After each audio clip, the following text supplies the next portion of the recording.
Good, that's it. Nothing else moving, so you shouldn't be following around with the rest of your body. Everything else is loose, just your shoulders. Keep them going on there and see if you can just get an actual up, back, down and through. That's it. And just keep checking your elbows that they're not dropping and we're not sort of chucking them around into there. Good, keep going on there. So things like you're swimming, if you came into that water, you need to have that shoulder to be able to come out of its socket without your elbow or your thing coming in too early. So just keep going on here. Good, and then change direction. So whichever direction you were going, change it. So you're going to go back along the bottom, up and over the top.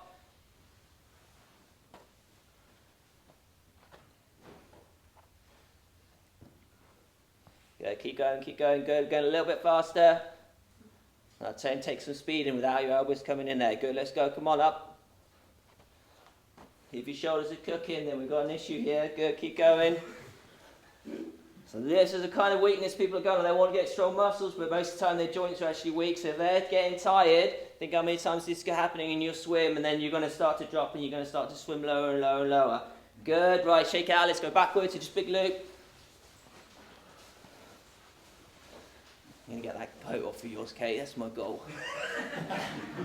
We're going to do this until she takes that coat off. Good, forward, let's go.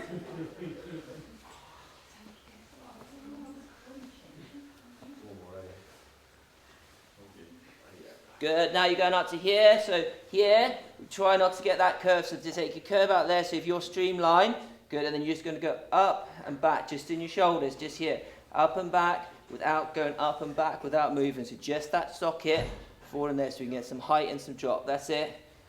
Good, and remember, we don't want to be doing height and some drop on here, that, you just need there, so that swim, you can just reach and you can move and you can have any way you want, and just get used to these shoulders, good, so that's it, keep going, some height and some back, good.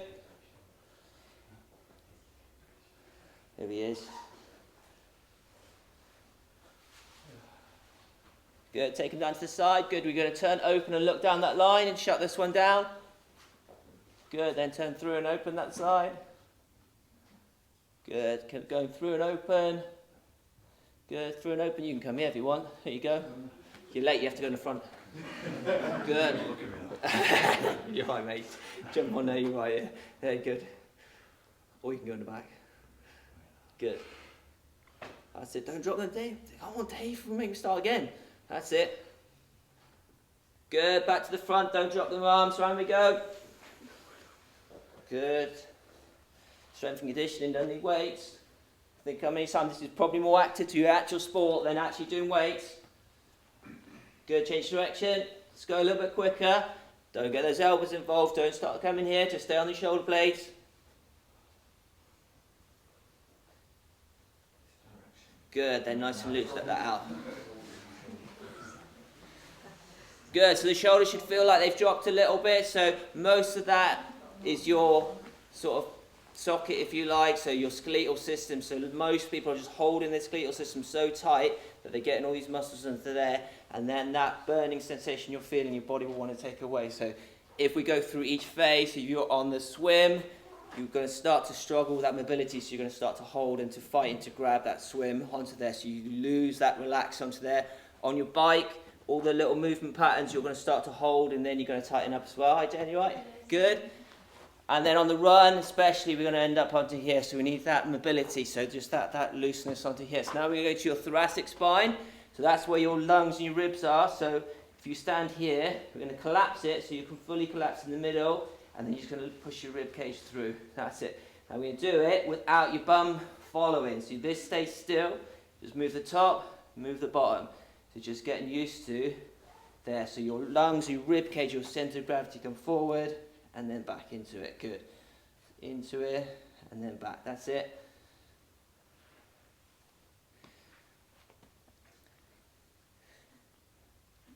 Good. And then side to side, so nice and relaxed. This cage just goes to the side.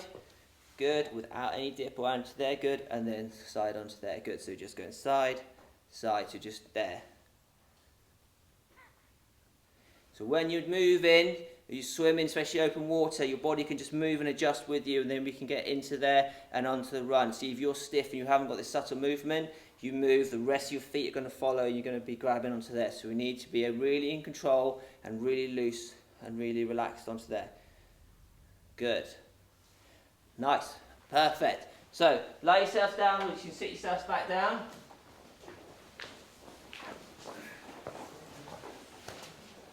Shoulders a bit warmer. Good. So, strengthen your range of movements. A lot of people are strong in the sort of where you are into here, and then when you stretch them out, they're really weak on that first bit, and because they can't stabilise that long range of movement, that's when it all starts to go, and they have to sort of fight. So your strength conditioning, you need to look at range of movement, not necessarily just copying the exercise. But a lot of strength and conditioning, I see people just go to gym, they pretty much replicate the exercise with weight on. So they'll just go to a weight and they'll just swim really heavy with a weight onto there. You see a lot of golfers with the machine like cranking it around. Sport is not about doing that. You'll probably hamper your things. So we're looking at, if you haven't got that strength in this range, which muscles would hold you, so then when you come into that water you can catch, and then you can get in early, so you don't come into there and you've got no strength into here, that arm's floating around doing whatever it wants, and you're only going to get your strength when we're down onto here. So that's that range of movements. So in the gym you need to be really important that you're training through that big range onto there. And then our next bit is flexibility versus mobility. So everyone's happy and they're all chasing flexibility. So your mobility is how much you can do on your own.